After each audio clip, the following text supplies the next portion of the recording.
एवढं लागलं प्रेमाचं या मालिकेचा 15 नोव्हेंबरचा भाग तुम्ही ऐकत आहात। सुरुवातीला आपण पाहत आहोत राया त्या व्यक्तीला विचारत असतो, काम कुठपर्यंत आलंय। आता तो व्यक्ती रायाला म्हणतो, त्या जैनीनं एका बिल्डरचं काम अडवलंय। बिल्डर त्याला पैसे देत नाहीये ना। एकदा का बिल्डरने पैसे दिले ना की सगळं ठीकठाक होईल। राया आता त्या व्यक्तीला बिल्डरचं नाव विचारतो। तो व्यक्ती सगळं काही रायाला सांगू लागतो। सकाळ सकाळ राया मंजिरीच्या दुकानाची साफसफाई करत असतो। तेव्हा मंजिरी रायाला विचारते, अरे हे काय चाललंय, तू इथे काय करतोयस। राया मंजिरीला म्हणतो, आपलं दुकान साफ करायला नको होय। मंजिरी रायाला म्हणते, करायचं तर आहेच की, बरं चल मग मी पण लागते कामाला। आता ते दोघेही मिळून दुकानाची साफसफाई करू लागतात। आता रायाला कोणाचा तरी फोन येतो आणि तो फोनवर बोलण्यासाठी बाहेर जातो। फोन त्या खबरी माणसाचा असतो। तो रायाला म्हणतो, बिल्डर आपल्याला भेटायला तयार झालाय। राया आता फोन ठेवतच मंजिरीला म्हणतो, मी ना जरा जाऊन येतो, माझं ना अर्जंट काम आहे। इकडे आता बिल्डर जय जवळ बोलत असतो। तो जयला म्हणतो, तुम्हाला पैसे द्यायला तयार आहे। आता जय म्हणतो, आता आली ना अक्कल, पण तू ना माती खाल्लीस उशीर करून, आता ना डबल पैसे द्यावे लागतील तुला। आता बिल्डर म्हणतो, साहेब असं करू नका, जरा समजून घ्या, अहो जरा विचार करा गरिबांचा। आता जय म्हणतो, तू गरीब, तू विचार कर, तुला ना 5 मिनिटं देतो। असं म्हणून जय त्या बिल्डरचा फोन कट करतो।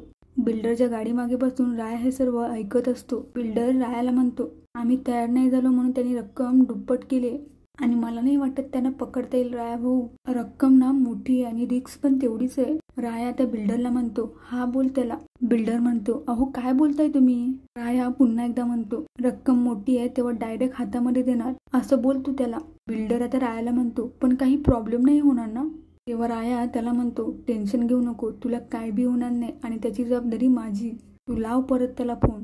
बिल्डर पुन्हा एकदा जयला फोन लावतो आणि तो जयला म्हणतो, मी पैसे द्यायला तयार आहे, पण रक्कम ना जास्त आहे, त्यामुळे मी तुमच्या हातातच देणार। आता जय म्हणतो, एवढंच ना, ठीक आहे, आणि तो फोन कट करतो। इकडे आता मंजिरीला राधाचा फोन येतो। मंजिरी राधाला म्हणत असते, काही करून ना आज रात्रीपर्यंत दुकानाचं काम पूर्ण करायचंय, तरच मला घरच्यांना सरप्राईज देता येईल। आता हे सर्व राया बाहेरून ऐकत असतो।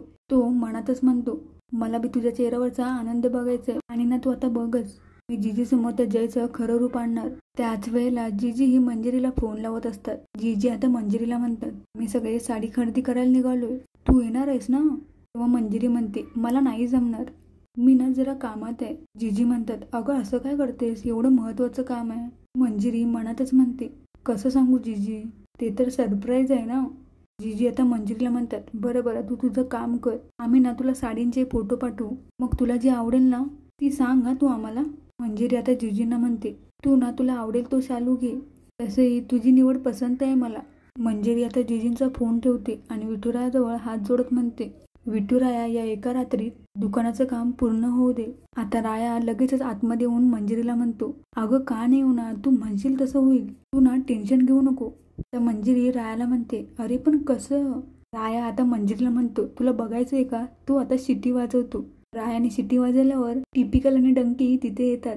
आता ते सर्वजण मिळून दुकानाची साफसफाई करू लागतात। इकडे आता ही शशिकला जयसाठी गिफ्ट घेऊन येते।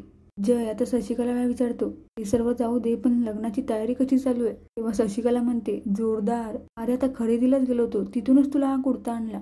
जय आता शशिकलाला म्हणतो, अगं मग मला का नाही सांगितलं, मी पण आलो असतो ना मंजिरी सोबत। शशिकला म्हणते, हो पण मंजिरी असती तर ना, तीच नव्हती, ती ना तिच्या काहीतरी दुकानाचं काम करत होती असं सांगितलं तिने। आता जय शशिकलाला म्हणतो, म्हणजे ती या लग्नापासून खुश नाहीये, परत नकार देते की काय।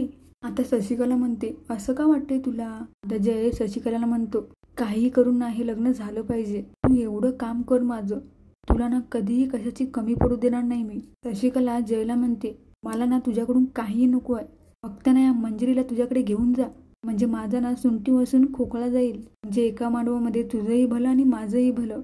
इकडे आता मंजिरी रायाला म्हणत असते, पक्षी कसं एक एक कांडी करून आपलं घर बांधतात, तसंच आपण या राखेतून नवीन विश्व उभं करू असं वाटतंय मला।